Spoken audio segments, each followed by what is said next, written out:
Friends, today I'm going to be showing you how to do a sewing sampler. So basically we're going to create some stitches and go over this image. So we need to be really careful with our material here. If you pull, you're going to pull out these little pieces that are on the side.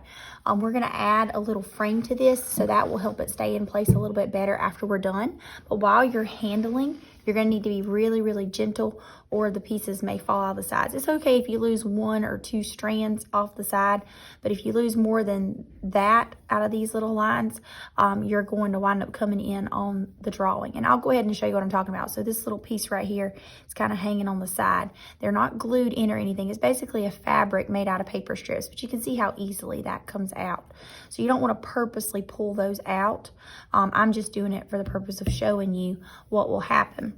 All right, so you're going to pick one color of yarn to start with, or Miss Raven might just hand you one color.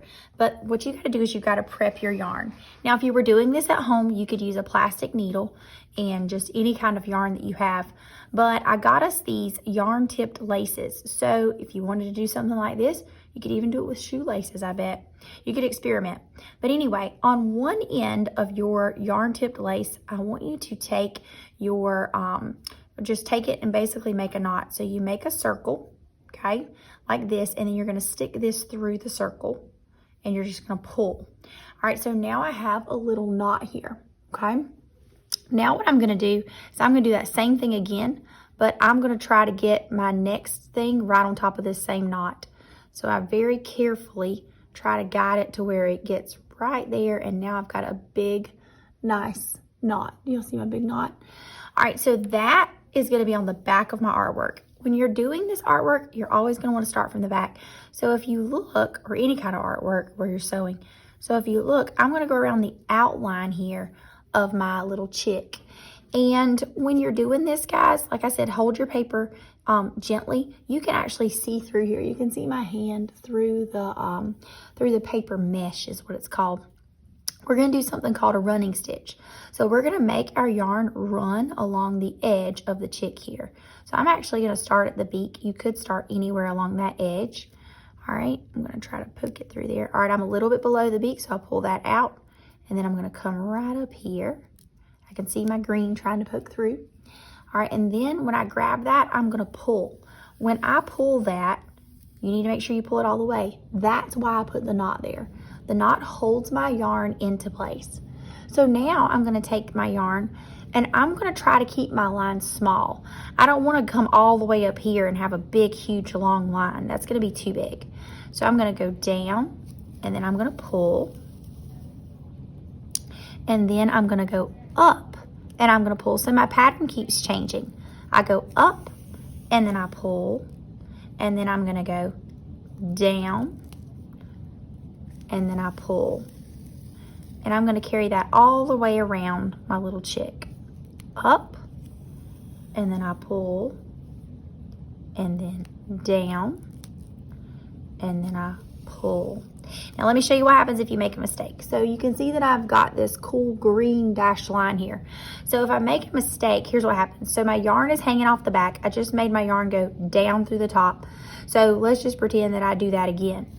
If I make my yarn go down through this next hole and I pull, look at what happens. My yarn just went around the side, and it's kind of confusing. So what do? All I do is I grab that piece where it just went around the side and I pull it out. Because the problem is I went through the front, I went down instead of going up. So if that happens to you, just pull it back out gently, because this is your paper mesh, remember? And then just keep on going all the way around your little chick.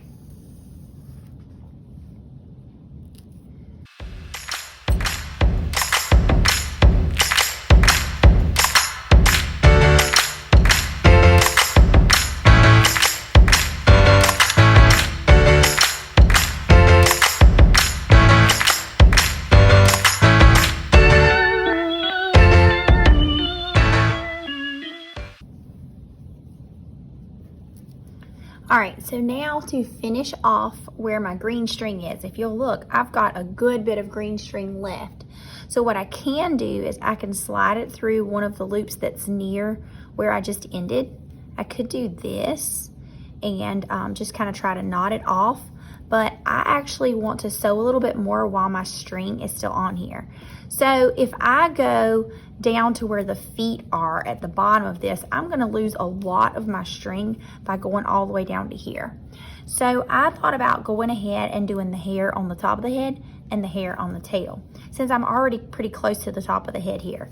So what I'm going to do is my yarn's on the back, I'm just going to kind of try to poke it up from here and go ahead and do the hairs on the top of the head since I have this much yarn left over. If I have enough, I could go ahead and use that for the tail as well. So I'm trying to be resourceful with my materials.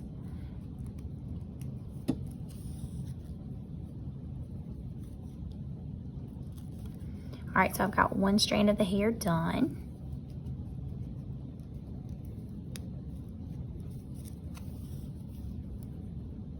And on the back of your artwork, once you get all your strings on there, it's gonna look a little bit more of a mess. It's gonna look like a mess because what's gonna happen is you're gonna have strings crisscrossing different ways, and that's okay because it's the back of the artwork.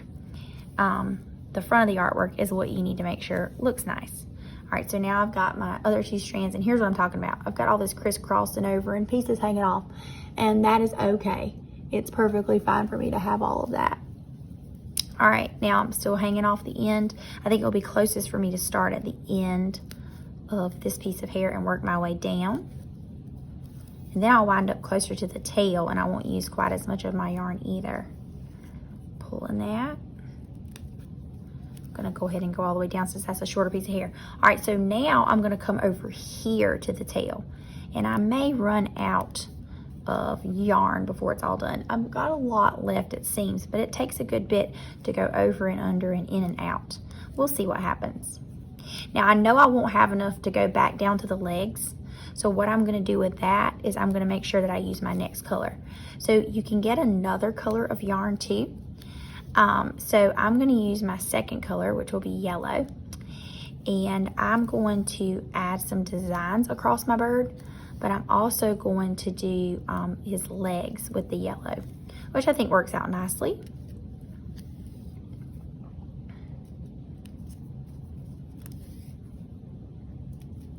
Well, it's going to be close.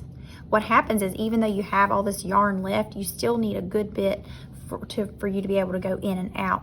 So you won't actually use every single little tiny piece of your yarn because you won't be able to pull it in and out by the time you get close to the end of it. All right, I'm starting at the end of this piece. It's going to be close.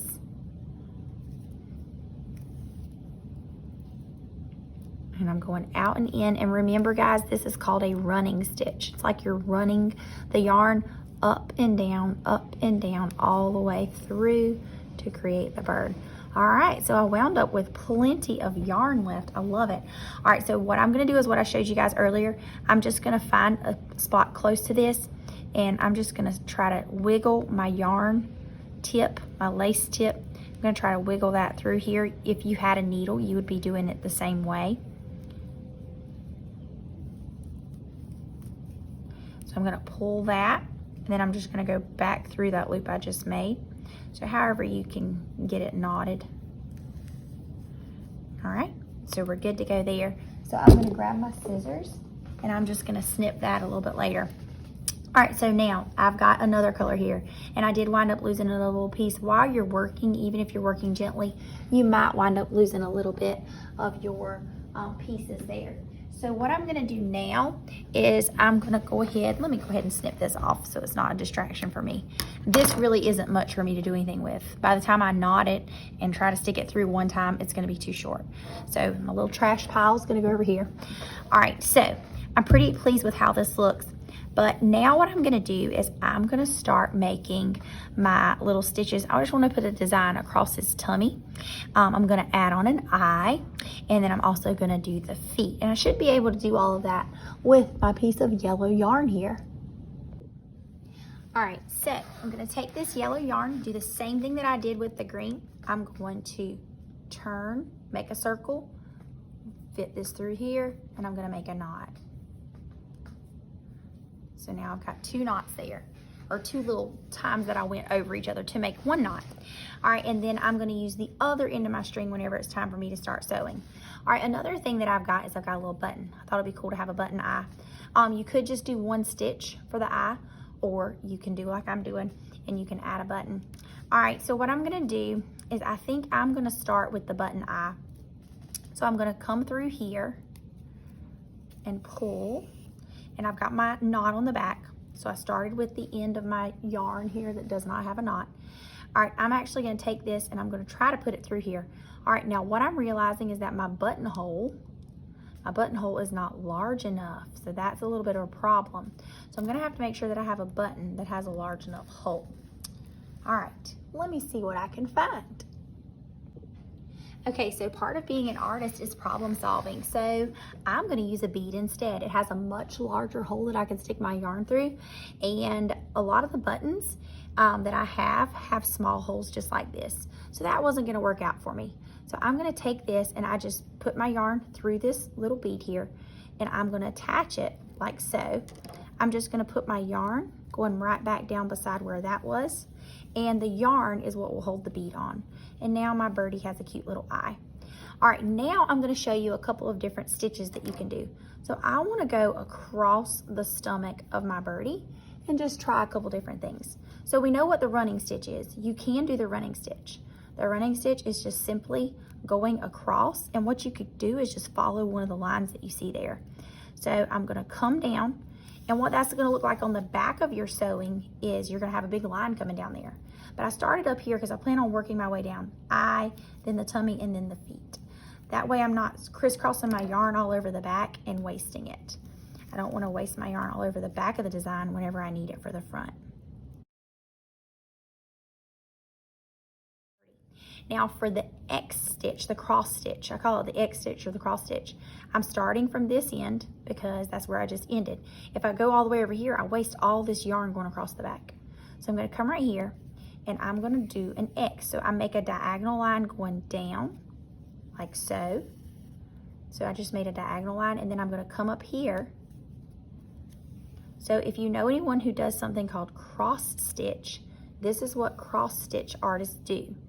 They basically make an X through the holes in their Aida cloth is what it's called. All right, I'm gonna come up and I'm gonna make an X or a diagonal line, come down, come over. I'm just sewing an X. And you may find this to be a harder stitch than the running stitch. If so, that is fine. You do not have to do it. This does take more yarn because you're crossing over as you do it.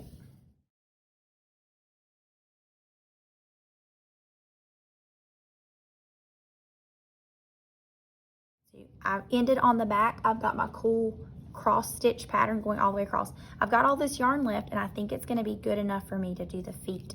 So I'm gonna go ahead and come down here, and I'm gonna go ahead and I'm gonna do the feet.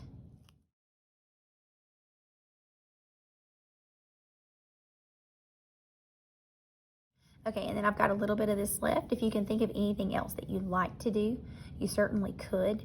Not something that you have to do. You can also just go ahead and knot this and cut it off. I might have enough room to go back across the bottom here.